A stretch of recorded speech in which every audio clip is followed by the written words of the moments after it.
Di Laut Mati, Qin Chen mengaktifkan mata penciptaan dan merasakan Molly dan hantu bermata seribu terbang dari kejauhan. Serangga ini seharusnya berada di bawah komando Kaisar Serangga Dunia Bawah. Merasakan nafas serangga dunia bawah di lalat hantu bermata seribu, Qin Chen berpikir.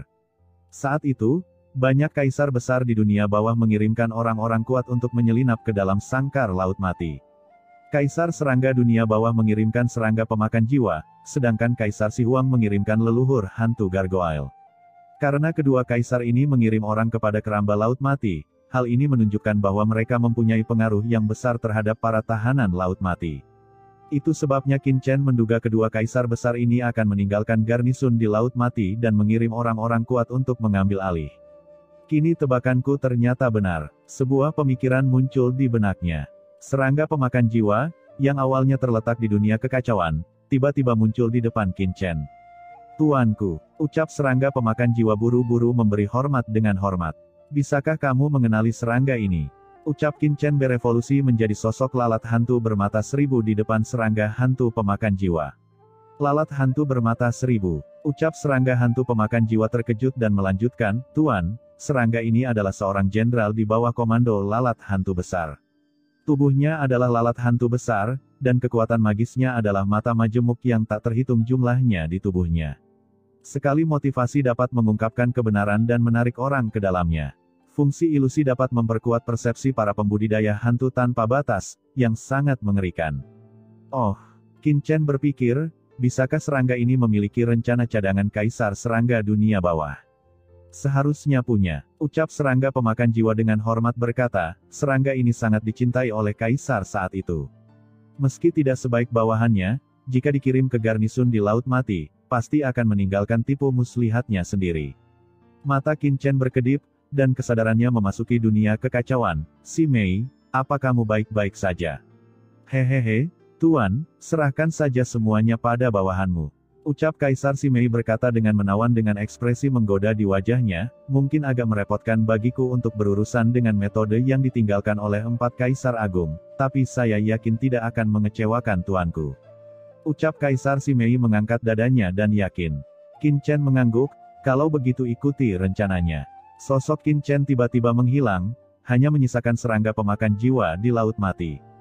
Pada saat ini, Molly dan lalat hantu bermata seribu telah tiba di Laut Mati. Saudara Molly, di mana orangnya? Ucap lalat hantu bermata seribu melihat sekeliling dengan bingung. Molly tersenyum dan berkata, Saudara Qianyan, jangan khawatir, ikuti saja saya. Dia menyelam langsung ke Laut Mati di bawah. Apa, di Laut Mati? Gumam lalat hantu bermata seribu mengerutkan kening dan segera mengikutinya dari dekat. Laut Mati begitu dalam sehingga mereka berdua terus menyelam. Kesadaran lalat hantu bermata seribu waspada terhadap lingkungan sekitar, tapi dia tidak terlalu gugup. Bukannya ia tidak menganggap ini jebakan, tapi ia memiliki metode Kaisar Serangga di dalam tubuhnya. Begitu ia menghadapi krisis hidup dan mati, proyeksi Kaisar Serangga akan datang seketika. Bahkan jika Raja Hantu Hakim dan Suradauzu bergabung, jangan berharap untuk membunuhnya dengan mudah. Ini pula yang menjadi alasan mengapa hantu lalat bermata seribu tidak takut dengan tipu daya Molly. Sesaat kemudian, Molly membawa lalat hantu bermata seribu ke dasar laut. Lalat hantu bermata seribu melihat sekeliling, tempat itu kosong dan tidak ada siapa-siapa. Di mana orangnya? Ucap hantu lalat bermata seribu mengerutkan kening. Ada di sini, ucap Molly melirik ke sekeliling yang kosong, dan hatinya menjadi gugup. Sialan, Qin Chen, tolong jangan menipuku. Tepat saat suasana menjadi mencekam, suara mendengung halus tiba-tiba terdengar di sekitar dasar laut. Saat berikutnya, serangga yang tak terbatas berkumpul dari segala arah, secara bertahap membentuk bayangan serangga besar di depan kedua orang itu. Apa itu? Gumam Molly matanya melebar, menatap bayangan serangga besar yang berkumpul di langit di depannya, dan dia tidak bisa menahan diri untuk tidak terkejut. Kapan Demon Qin Chen berubah menjadi bak? Dan Anda berpura-pura sangat mirip sehingga Anda tidak tahu itu palsu sama sekali. Saudara Qianyan, selamat datang. Setelah serangga pemakan jiwa terbentuk, dia langsung berkata sambil tersenyum. Pemakan jiwa, benarkah itu kamu? Ucap lalat hantu bermata seribu pupilnya menyusut. Ia secara alami mengetahui serangga pemakan jiwa. Di zaman kuno, serangga pemakan jiwa adalah penjaga yang mengikuti Kaisar Agung, dan bahkan berada di atasnya. Namun kemudian, untuk beberapa alasan yang tidak diketahui, dikatakan bahwa mereka dikirim oleh Kaisar Agung untuk melakukan beberapa misi khusus. Setelah itu tidak ada kabar lagi, dan saya tidak menyangka dia akan muncul di sini sekarang. Mungkinkah kamu dikirim ke keramba laut mati oleh orang dewasa? Ucap lalat hantu bermata seribu melihat ke kedalaman laut mati dan berseru. Haha, aku tidak menyangka setelah bertahun-tahun, saudara Qianyan masih bisa mengenaliku. Ya, aku memang dikirim ke sangkar laut mati oleh orang dewasa saat itu. Sekarang aku sudah berusaha sekuat tenaga untuk keluar dari jebakan, tapi tidak nyaman bagiku untuk pergi ke sana. Aku hanya dapat meminta saudara Molly untuk memberitahu saudara Qianyan. Kata serangga pemakan jiwa sambil tersenyum. Oh, lalat hantu bermata seribu tertegun, kapan kamu mengenal iblis ini? Ia mengerutkan kening dan tidak bisa menahan diri untuk tidak melihat ke arah Molly, yang satu berada di bawah komando Kaisar Wu Yueming, dan yang lainnya di bawah komando Kaisar Serangga Ming, seharusnya tidak ada hubungan antara keduanya. Ditatap oleh lalat hantu bermata seribu, Molly juga sedikit linglung, dia melihat ke atas dan ke bawah ke serangga pemakan jiwa, melihat ke kiri dan ke kanan, tetapi dia tidak dapat melihat kekurangan apapun. Nak Molly, Qin Chen ini sangat menakutkan. Dia menyamar sebagai serangga hantu. Kita tidak bisa melihat kekurangannya sama sekali. Seolah-olah orang ini benar-benar serangga hantu. Ucap leluhur iblis Luo juga tercengang. Keterampilan penyamaran Qin Chen terlalu kuat. Ceritanya panjang. Ucap serangga pemakan jiwa berkata sambil tersenyum, aku meminta Molly untuk menukarkanmu dengan sesuatu yang penting untuk diberitahukan kepadamu. Saat dia mengatakan ini, wajah serangga pemakan jiwa berangsur-angsur menjadi pucat. Dia menjadi serius, masalah ini terkait dengan rahasia di dalam sangkar laut mati. Sekarang laut mati diblokir oleh formasi langit terlarang Jiuming. Saya ingin Anda mengungkapkan rahasia ini dan menyebarkannya kepada Kaisar Agung sesegera mungkin. Rahasia apa? Kemarilah, aku akan memberitahumu. Ketika serangga pemakan jiwa mengatakan ini, tiba-tiba ia melirik ke arah Molly di sampingnya, mengerutkan kening dan berkata, kamu, menjauhlah dari sini, rahasia ini bukan untuk kamu dengar. Molly tercengang, dan wajahnya tiba-tiba menjadi sangat jelek. Sialan, apa yang terjadi? Namun dia masih mundur sedikit lebih jauh. Nak Molly, menurutmu apa yang akan dilakukan Qin Chen?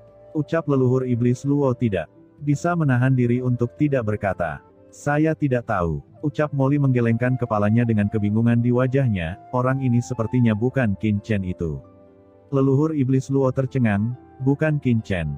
Molly memandang serangga hantu pemakan jiwa di kejauhan, mengerutkan kening dan berkata, saya sangat akrab dengan aura Demon Qin Chen.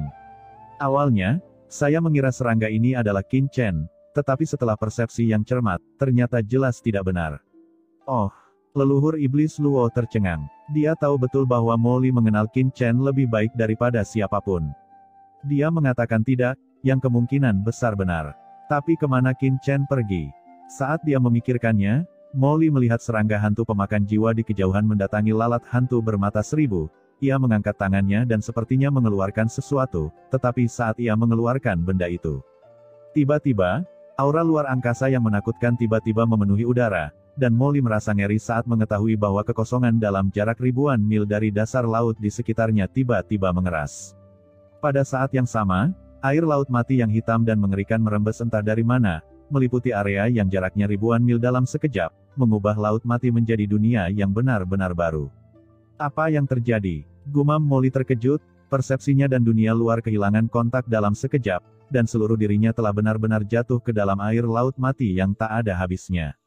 Air laut mati ini sangat mirip dengan air di laut mati di luar, namun niat membunuh yang terkandung di dalamnya 10 hingga 100 kali lebih mengerikan dari air laut mati yang asli. Suara getaran yang menakutkan datang, dan Molly merasakan raungan yang menakutkan datang dari inti bidang luar angkasa. Itu jelas merupakan serangga hantu pemakan jiwa dan lalat hantu bermata seribu yang sedang bertarung. Apakah Qin Chen ini gila? Dia benar-benar melakukannya di sini. Gumam Molly terkejut. Lalat hantu bermata seribu adalah orang kuat di puncak transendensi. Kekuatannya tidak bisa diremehkan. Dia juga orang kepercayaan Kaisar Serangga Dunia Bawah. Dia pasti memiliki harta dan kekuatan magis yang dianugerahkan oleh Kaisar Serangga Dunia Bawah. Bahkan Kaisar Semu seperti Suradauzu tidak dapat dengan mudah mengalahkan orang kuat seperti itu. Setelah terekspos dan fluktuasi pertempuran terlalu besar, Orang kuat lainnya yang ditempatkan di area tersebut pasti akan tertarik, dan semuanya akan berakhir pada saat itu. Ceroboh, terlalu sembrono. Gumam Molly sangat ketakutan dan marah hingga dia takut akan dibunuh oleh anak itu kali ini. Apa yang harus dilakukan? Dia sangat cemas. Pada saat ini, jauh di dalam mata air laut mati, lalat hantu bermata seribu telah kembali ke wujud aslinya. Itu adalah lalat hantu besar yang panjangnya hampir 10.000 kaki, dengan mata majemuk di sekujur tubuhnya, bersinar dengan niat jahat. Serangga pemakan jiwa, apa yang kamu lakukan? Ucap lalat hantu bermata seribu menatap serangga pemakan jiwa dan meraung. Sejak ia melihat serangga pemakan jiwa, ia bahkan melonggarkan kewaspadaannya, namun ia tidak pernah menyangka bahwa serangga pemakan jiwa akan menyerangnya secara langsung. Apa yang harus dilakukan? Ucap serangga pemakan jiwa tersenyum lembut. Tubuhnya dengan cepat bertambah besar, berubah menjadi ukuran puluhan ribu kaki. Serangga hantu yang tak terhitung jumlahnya melonjak, dan aura sedingin es memenuhi udara dalam sekejap, menutupi lalat hantu bermata seribu. Nafas yang hampir mencekik lalat hantu bermata seribu turun, dan lalat hantu bermata seribu merasakan esensi dalam tubuhnya akan mengeras. Kaisar Semu. Ia mengeluarkan suara kaget dan menatap serangga pemakan jiwa. Pada saat ini, aura yang memancar dari serangga pemakan jiwa telah benar-benar melampaui alam transendensi puncak. Ia benar-benar membawa secerca aura kaisar. Ini memasuki alam Kaisar Semu. Hal ini membuat hati lalat hantu bermata seribu tenggelam. Serangga pemakan jiwa, kamu dan aku semua berada di bawah komando Kaisar Serangga. Apakah kamu tidak takut akan murka Kaisar Serangga dengan melakukan ini? Siapa bilang aku berada di bawah komando Kaisar Serangga dunia bawah? Ucap serangga pemakan jiwa tersenyum lembut, Tuan, tidak apa-apa. Saat serangga pemakan jiwa selesai berbicara, paksaan yang mengerikan tiba-tiba turun. Sebelum lalat hantu bermata seribu sempat bereaksi terhadap apa yang telah terjadi, bayangan hitam tiba-tiba muncul dari kehampaan di atas kepalanya dan ia ditekan dengan telapak tangan. Paksaan yang mengerikan memenuhi udara, dan lalat hantu bermata seribu terguncang. Ia meraung, dan mata majemuknya tiba-tiba mengeluarkan lingkaran kabut, dan langsung meledak ke arah sosok itu, mencoba menarik sosok bayangan hitam itu ke dalam di dunia fantasinya. Seribu mata membingungkan alam. Aura dunia fantasi melonjak dan seketika menyelimuti sosok yang jatuh itu. Itu adalah Qin Chen. Menghadapi krisis hidup dan mati, lalat hantu bermata seribu tidak berani mengabaikannya, dan segera menunjukkan kekuatan magis terkuatnya. Cahaya yang membuat jantung berdebar-debar mekar di mata majemuk yang tak terhitung jumlahnya, langsung menutupi Qin Chen. Lalat hantu bermata seribu meraung. Di bawah serangannya, bahkan mereka yang berada di puncak transendensi akan ditarik ke dunia yang aneh dan seperti kesurupan, tidak mampu melepaskan diri. Tapi yang mengejutkan lalat hantu bermata seribu adalah ketika pupilnya yang tak terhitung jumlahnya jatuh pada sosok itu, dan sosok itu tidak merespon sama sekali. Pupil mengerikan yang tak terhitung jumlahnya mencoba menariknya ke dunia ilusi, tetapi mereka gagal. Seperti menarik gunung, tidak bisa menggoyahkan pihak lawan sama sekali. Lalat hantu bermata seribu terkejut dan marah, tetapi sebelum bisa bereaksi, telapak tangan Qin Chen sudah menekan kepalanya. Dengan keras, lalat hantu bermata seribu merasa seolah-olah kepalanya telah dihantam oleh ribuan bintang kuno. Tiba-tiba ia pusing. Kekuatan penindasan yang kuat langsung menekannya ke dasar laut. Dengan keras, di bawah laut mati itu hancur satu demi satu, tetapi dampak mengerikan ini dilawan oleh domain luar angkasa di sekitarnya dan air dari mata air laut mati. Saya di bawah komando Kaisar Serangga dunia bawah. Siapa kamu? Beraninya kamu menyerang saya? Ucap lalat hantu bermata seribu bergetar hebat dan meraung. Sayap di punggungnya bergetar hebat dan mencoba naik ke langit. Namun, di bawah penindasan Qin Chen, tidak peduli seberapa keras dia berjuang, seluruh tubuhnya tidak bisa bergerak sama sekali. Qin Chen terlalu malas untuk berbicara omong kosong dengan lalat hantu bermata seribu, dan menekan telapak tangannya di atas kepalanya. Aura roh yang mengerikan langsung memasuki pikiran lalat hantu bermata seribu seperti lautan luas. Satu demi satu, aura pemikiran spiritual yang mengerikan dengan gila-gilaan menembus ke dalam lautan jiwa lalat hantu bermata seribu, mencoba meninggalkan bekas di lautan jiwanya. Sial, kamu sebenarnya ingin memperbudakku. Aku, lalat hantu bermata seribu tidak akan pernah menjadi budak. Ucap lalat hantu bermata seribu menggigil dan ketakutan, dalam sekejap terasa bahwa pihak lain telah benar-benar meninggalkan jejak jiwa di pikirannya, menjadikannya budaknya. Bagaimana bisa? Pada saat kekuatan jiwa Qin Chen hendak memasuki kedalaman lautan jiwa lalat hantu bermata seribu. Tiba-tiba, sebuah tanda gelap tiba-tiba muncul di lautan jiwa lalat hantu bermata seribu. Tanda ini mengandung aura yang membuat jantung berdebar-debar, sangat rumit dan mulai beredar perlahan. Pada saat tanda itu beredar, kekuatan yang dapat mengejutkan dunia dan mengguncang zaman kuno muncul, seolah-olah suatu keberadaan mengerikan akan bangkit darinya. Sebelum kekuatan pulih sepenuhnya, nafas yang keluar mengguncang jiwa Qin Chen dan menyebabkan sedikit rasa sakit yang tajam. Tanda Kaisar Agung. Tanda ini persis dengan tanda yang ditinggalkan oleh serangga besar dunia bawah di benak lalat hantu bermata seribu. Dalam keadaan normal, tanda ini tidak akan mudah diaktifkan. Hanya ketika lalat hantu bermata seribu menghadapi krisis hidup atau mati, ia akan bangun dan langsung terhubung dengan Kaisar Serangga Dunia Bawah, yang berfungsi sebagai saluran proyeksi Kaisar Serangga Dunia Bawah untuk datang ke sini. Pada saat ini, tanda Kaisar Serangga Dunia Bawah ini merasa bahwa lalat hantu bermata seribu telah mengalami krisis hidup dan mati dan akan segera bangun. Hahaha, ini adalah tanda yang ditinggalkan oleh Kaisar Serangga Agung. Seekor semut ingin memperbudakku. Kalian sudah berakhir. Saat proyeksi Kaisar Serangga datang, kalian semua akan mati. Ucap lalat hantu bermata seribu tidak bisa bergerak, tapi ia meraung dengan marah. Kaisar Simei, terserah padamu. Ucap Qin Chen tampak serius dan tidak berkata apa-apa, tetapi memberi perintah dingin. Hehehe, Tuan, serahkan pada bawahanmu. Tawa kecil tiba-tiba terdengar di benak lalat hantu bermata seribu. Suara ini mengandung kekuatan kebingungan yang tak ada habisnya. Hanya mendengar suaranya, pikiran lalat hantu bermata seribu jatuh pusing dalam sekejap, dan matanya yang awalnya marah tiba-tiba menjadi kabur. Itu adalah Kaisar Simei. Pada titik tertentu, roh Kaisar Simei mengikuti kekuatan Qin Chen dan muncul di benak lalat hantu bermata seribu. Pada saat ini, jiwa Kaisar Simei menjelma menjadi permaisuri yang menjulang tinggi dengan kaki ratusan juta kaki, melayang di atas lautan jiwa lalat hantu bermata seribu. Permaisuri ini memegang ratusan juta bintang di tangannya, dengan ekor ular melingkar di ekornya, seperti dewa yang memadatkan kehampaan alam semesta, mengeluarkan cahaya tanpa akhir. Segel Kaisar Agung dari Kaisar Serangga Dunia Bawah, Segel. Ucap Kaisar Simei terkekeh, dan dia menjulurkan lidahnya yang harum, seperti guntur musim semi yang keluar dari lidahnya. Dalam keadaan kesurupan, cahaya ilahi yang tak berujung mekar, berubah menjadi gumpalan cahaya dan jatuh ke seluruh langit, menyebabkan guntur selama beberapa generasi. Kekuatan mengerikan dari Kaisar melonjak di benak lalat hantu bermata seribu, dan langsung jatuh pada tanda Kaisar yang akan bangun. Sebuah kekuatan yang cukup untuk memikat segala sesuatu di dunia langsung meresap ke dalam tanda Kaisar Serangga Dunia Bawah. Dalam sekejap, tanda Kaisar Serangga Dunia Bawah, yang akan segera bangun, sepertinya merasakan sesuatu yang membingungkannya, dan kekuatan di dalamnya benar-benar terpengaruh untuk sesaat. Hehehe, tidak terjadi apa-apa di sini, Kaisar Serangga, silakan terus tidur. Ada suara menawan yang bergema di antara langit dan bumi, dan lautan jiwa lalat hantu bermata seribu yang awalnya bergelombang tiba-tiba menjadi tenang, seperti permukaan danau yang tersapu air setelah hujan dan langit cerah, setenang cermin, tanpa riak apapun. Kekuatan Kaisar yang tak terlihat menyelimuti tanda Kaisar Serangga Dunia Bawah, mengisolasinya dari lautan jiwa lalat hantu bermata seribu. Akhirnya, tanda Kaisar Agung, yang akan bangun, bergetar dua kali, perlahan-lahan menjadi tenang, dan kemudian perlahan tenggelam ke kedalaman lautan jiwa lalat hantu bermata seribu dan menghilang.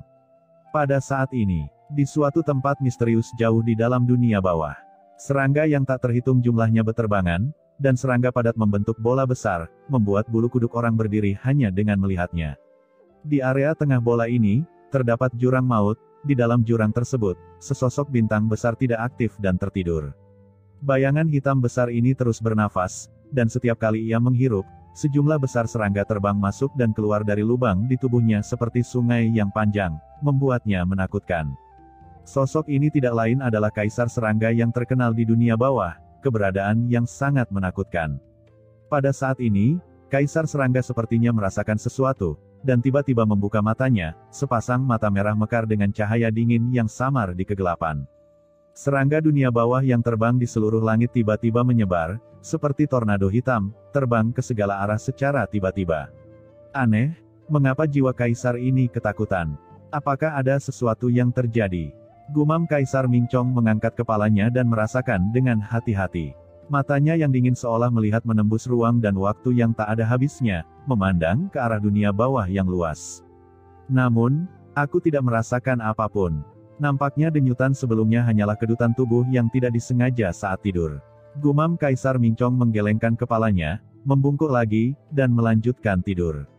Serangga hantu yang menyertainya dari seluruh penjuru langit berkumpul kembali, melesat melalui lubang di tubuh Kaisar Serangga dunia bawah yang sedang menghisap nafas Kaisar, seperti sungai panjang yang mengalir. Jauh di Laut Mati, lautan jiwa lalat hantu bermata seribu terbang. Tuanku, mengapa Anda belum mengambil tindakan? Setelah menekan tanda Kaisar Serangga dunia bawah, Kaisar Simei terkekeh. Diam-diam, kekuatannya telah membungkus lautan jiwa lalat hantu bermata seribu, mengisolasinya dari tanda Kaisar Serangga dunia bawah, memungkinkan kekuatan jiwa Qin Chen menembus ke kedalaman lautan jiwa lalat hantu bermata seribu. Melihat tanda ini, jiwa Qin Chen langsung menarik diri dari lautan jiwa lalat hantu bermata seribu. Kaisar Simei, apakah tidak akan ada kecelakaan? Ucap Qin Chen memandang jiwa Kaisar Simei yang keluar bersama dan bertanya dengan suara yang dalam. Hehe, tuanku, jangan khawatir.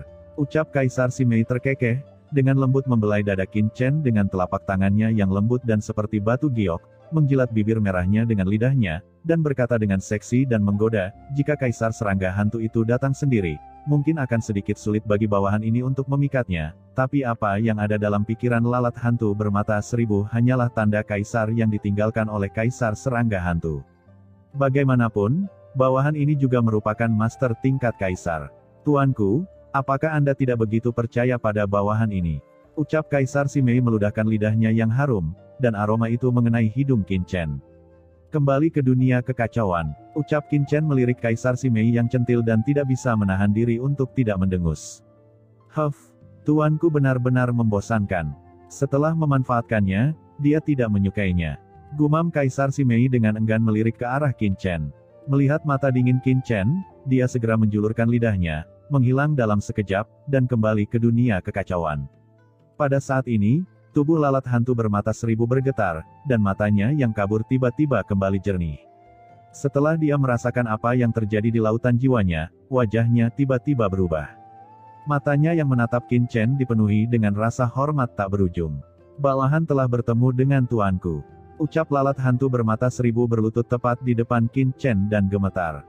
Pada saat ini, lalat hantu bermata seribu telah kehilangan persepsinya tentang tanda Kaisar Serangga dunia bawah di benaknya, dan yang dia miliki hanyalah penyerahan diri dan pemujaan tanpa akhir kepada Qin Chen. Selamat, tuanku. Pada saat ini, serangga pemakan jiwa juga melangkah maju untuk memberi hormat. Semuanya, bangun. Ucap Qin Chen mengangguk dan menghela napas dengan lembut. Harus dikatakan bahwa Qin Chen masih sedikit gugup sebelumnya. Setelah Kaisar Simei tidak dapat menekan tanda Kaisar Minchong dan membiarkan proyeksi Kaisar Minchong datang, dia akan terungkap sepenuhnya. Untungnya semuanya aman, dan Kaisar Simei yang datang sendiri masih mengacaukan tanda Kaisar Minchong, menyebabkan persepsinya menyimpang dan tidak pernah datang. Namun kini, kekuatan jiwa Kaisar Simei telah memutus hubungan antara tanda Kaisar Minchong dan lautan jiwa lalat hantu bermata seribu. Kecuali ada keadaan khusus, dan tanda yang ditinggalkan oleh Kaisar Minchong menjadi buta. Ini seharusnya tidak membuat khawatir siapapun. Pikir Qin Chen mengangkat kepalanya tanpa suara. Di dunia luar, Molly, yang telah diisolasi oleh Qin Chen sebelumnya, menjadi panik dan bingung. Dengan ledakan yang tiba-tiba, air laut mati menghilang dalam sekejap, dan kemudian dia melihat Qin Chen dan lalat hantu bermata seribu berlutut di depan Qin Chen. Mata Molly tiba-tiba melebar. Apa yang terjadi? Gumam Molly tampak bingung. Sudah berapa lama sejak itu? Mengapa lalat hantu bermata seribu, yang sebelumnya begitu agung, berlutut di sana seperti ini?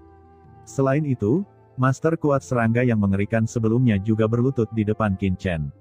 Tampak jelas bahwa dia telah salah paham sebelumnya, dan pembudidaya hantu ini juga berada di bawah komando Qin Chen. Untuk sesaat, rambut Molly berantakan di air laut, dan dia tidak tahu harus berkata apa. Nak Molly, menurutku kita tidak boleh bermusuhan dengan anak itu. Qin Chen ini, sangat mesum. Ucap leluhur iblis Luo tidak bisa menahan diri untuk tidak berbicara pada saat ini, suaranya bergetar. Membandingkan orang satu sama lain membuat orang marah. Leluhur iblis Luo awalnya mengira Molly sudah menjadi pengumpul keberuntungan terbesar di dunia, tetapi dibandingkan dengan Qin Chen, Lupakan saja, lebih baik jangan membandingkan, itu melukai harga diri orang. Molly, kamu melakukan pekerjaan dengan baik kali ini. Ayo, izinkan aku memperkenalkanmu. Yang ini adalah serangga hantu pemakan jiwa, dan yang ini adalah lalat hantu bermata seribu. Mereka berdua adalah bawahanku sekarang.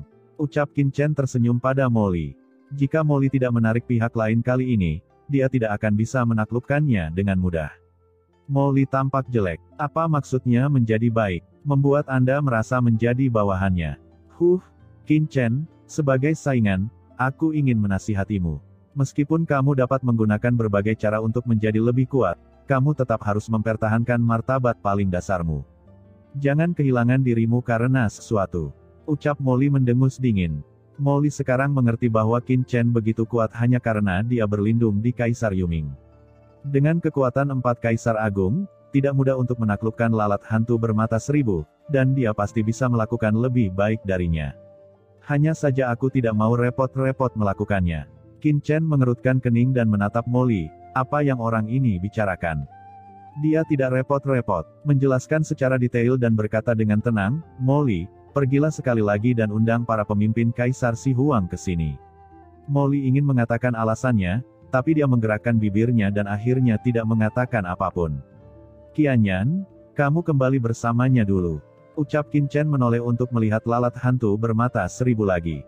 Lalat hantu bermata seribu tidak boleh dibiarkan terlalu lama, jika tidak maka akan mudah dicurigai. Ya Tuan, ucap lalat hantu bermata seribu dengan hormat. Sial, gumam Molly mengeluh, dan segera berbalik dan pergi bersama lalat hantu bermata seribu. Dua sosok melintasi langit. Saudara Qianyan, apa yang terjadi di dalam sebelumnya? Ucap Molly bertanya di jalan, dan dia juga sangat penasaran di dalam hatinya, bagaimana Qin Chen menaklukkan pria kuat seperti itu di puncak levelnya.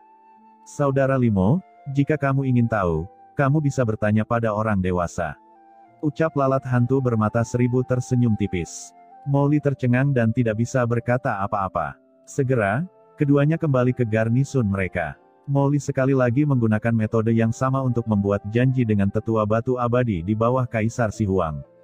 Setelah melihat kotak lain yang diberikan Qin Chen kepada Molly, tetua batu abadi juga memiliki ekspresi terkejut di wajahnya, dan dia tidak sabar untuk mengikuti Molly. Ini membuat Molly merasa sangat gatal. Apa yang dimasukkan Qin Chen ke dalam kotak?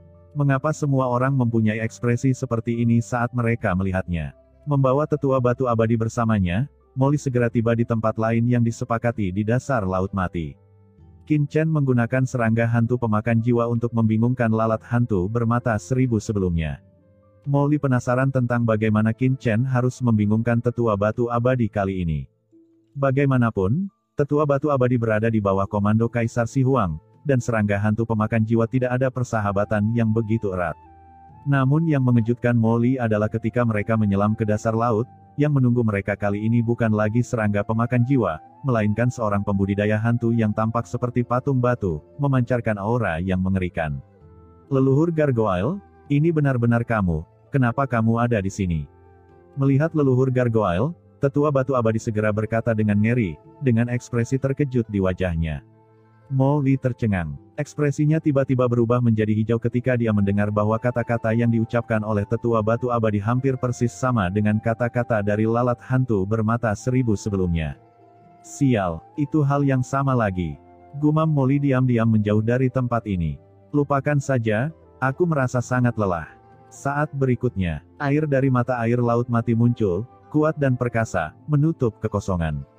Suara menderu tiba-tiba datang dari area tertutup, dan Molly sepertinya mendengar raungan tetua batu abadi itu secara samar-samar. Ini dimulai lagi. Gumam Molly tampak putus asa.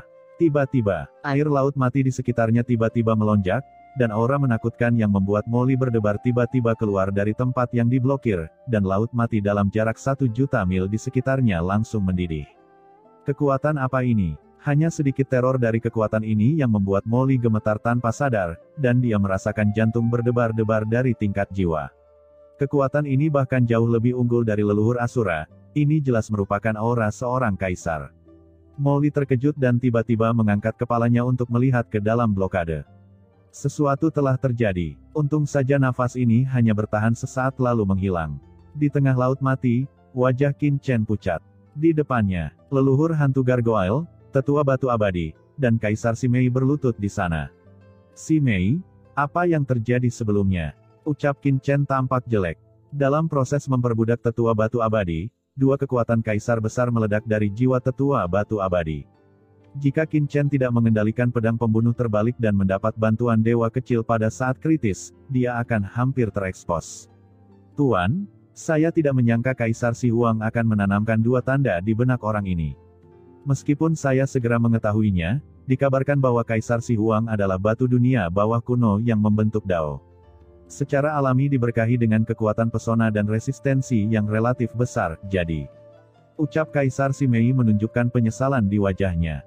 Kaisar Si Huang adalah batu leluhur dunia bawah yang terbentuk ketika dunia bawah dibuka. Dia berhati batu, dan kekuatan pesona akan sangat melemahkan makhluk tersebut. Jadi bagaimana situasinya sekarang? Ucap Qin Chen berkata dengan sungguh-sungguh. Tuan, bawahan ini telah memikat dan menyegel kedua jejak itu untuk pertama kalinya, tetapi jejak fluktuasi Kaisar sebelumnya pasti akan diteruskan ke Kaisar Si Huang. Jika Kaisar Si Huang lebih berhati-hati, kemungkinan besar dia akan mengambil inisiatif untuk datang menyelidiki. Ucap Kaisar Si Mei juga terlihat sangat jelek. Tapi jangan khawatir, Tuan. Selama Kaisar Si Huang tidak datang sendiri, dengan kekuatan yang telah dipulihkan bawahan ini sekarang, tidak sulit untuk mematikan proyeksinya. Ucap Kaisar Si Mei berkata dengan tergesa-gesa. Tapi dengan cara ini, kita akan terekspos sepenuhnya. Gumam Qin Chen matanya tampak suram.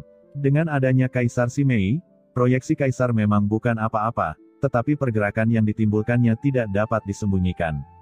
Jika Kaisar Si Huang merilis proyeksinya, berapa lama sampai proyeksi itu tiba? Ucap Qin Chen bertanya dengan suara yang dalam. Tanda di benak tetua batu abadi telah disegel oleh bawahan ini, jadi tidak ada lagi pembawa proyeksi Kaisar Si Huang untuk datang langsung ke sini. Mengingat luas dan kekuatan Kaisar Si Huang, jika proyeksinya ingin datang melintasi langit, itu membutuhkan sekitar lebih dari 1 hari dunia bawah. Ucap Kaisar Si Mei berkata dengan cemas. Apa? 1 hari di dunia bawah? Gumam Qin Chen hatinya bergetar. Kali ini terlalu singkat. Awalnya, Qin Chen berencana untuk menyusun rencananya secara perlahan, tetapi sekarang jelas bahwa dia harus mempercepat langkahnya. Selain itu, saya tidak tahu apakah ada yang memperhatikan fluktuasi sebelumnya di sini. Menarik kembali Kaisar Si Mei, Qin Chen melambaikan tangannya, dan air dari mata air laut mati yang tak terhitung jumlahnya di sekitarnya langsung menghilang. Qin Chen, apa yang terjadi sebelumnya? Mengapa fluktuasinya begitu besar? Begitu air laut mati menghilang, Molly langsung bergegas, wajahnya jelek. Tidak masalah, ada kecelakaan kecil, tapi sudah teratasi. Ucap Qin Chen mengangkat kepalanya dan melihat ke laut mati, mengerutkan kening, seseorang akan datang, kalian berdua menyelesaikannya, dan rencana selanjutnya akan dilakukan besok pagi. Begitu dia selesai berbicara, sosok Qin Chen bergoyang dan menghilang tiba-tiba. Sial, buat aku berantakan. Gumam Molly hampir menjadi gila. Dia segera melihat ke arah tetua batu abadi dan berkata, cepat, beri aku beberapa pukulan. Tetua batu abadi tercengang. Apa yang masih kamu lakukan? Ucap Molly sangat marah. Orang macam apa mereka? Apakah mereka tidak punya otak? Pada saat ini, di atas laut mati, beberapa sosok terbang dengan cepat. Mereka adalah orang-orang kuat yang berpatroli di dekatnya. Mereka tertarik dengan fluktuasi sebelumnya. Ada di sini. Sepertinya, ada pergerakan tadi. Bagaimana situasinya? Ayo turun bersama dan melihat. Ucap para pembudidaya hantu ini saling memandang dan mereka semua datang dari kekuatan yang berbeda dan hendak menyelam ke laut mati. Tiba-tiba, laut mati meledak menjadi gelombang besar, dan saat berikutnya, dua sosok membubung ke langit dari laut mati, penuh dengan niat membunuh. Itu tidak lain adalah tetua batu abadi dan Molly. Pada saat ini, Molly dipenuhi bekas luka, dengan darah mengalir, dan sangat malu dan marah, tetapi matanya masih menatap tetua batu abadi dengan dingin dan niat membunuh. Itu adalah tetua batu abadi, dan iblis ganas di bawah komando leluhur Asura. Mengapa mereka berdua bertengkar di sini? Ucap semua orang sekilas mengenali mereka berdua dan mau tak mau mengungkapkan keterkejutannya. Tetua batu abadi immortal Silao adalah pemimpin yang dikirim oleh Kaisar Si Huang ke laut mati. Dia adalah orang kuat transenden puncak dengan kekuatan yang sangat mengerikan. Dia secara alami cukup terkenal di laut mati ini. Adapun Molly, dia awalnya tidak dikenal. Setelah membunuh Guier, ketenarannya telah menyebar di lautan kematian ini. Semua orang tahu bahwa siapapun dapat terprovokasi di laut mati ini, tetapi mereka tidak dapat memprovokasi orang yang bahkan berani membunuh bawahan istana ke-10 Kaisar Yama. Menghadapi kerumunan, keduanya menutup telinga dan hanya saling memandang. Molly menyeka darah dari sudut mulutnya dan berteriak, "Immortal Silao, Tuan Suradauzu sekarang bertanggung jawab atas laut mati." Demi wajah Kaisar Si Huang, saya hanya meminta Anda untuk melaporkan semua gerakan yang Anda temukan kepada Tuan Suradauzu. Beraninya kamu menyerangku, apakah kamu tidak takut dengan hukuman dari Master Suradauzu? Ucap Molly penuh dengan niat membunuh. Immortal Silao mendengus dingin, dengan ekspresi jijik di wajahnya, "Nak Limo, jangan gunakan leluhur Asura untuk menekanku. Aku di bawah komando Kaisar Si Huang. Mengapa aku harus mematuhi perintahmu? Kali ini demi leluhur Asura, aku hanya menghukummu sedikit. Jika lain kali kamu berani bersikap sombong di depanku, jangan salahkan aku karena bersikap kasar." Ucap Immortal Silao mendengus keras, menatap orang lain yang hadir, berbalik dan menghilang ke langit dalam sekejap.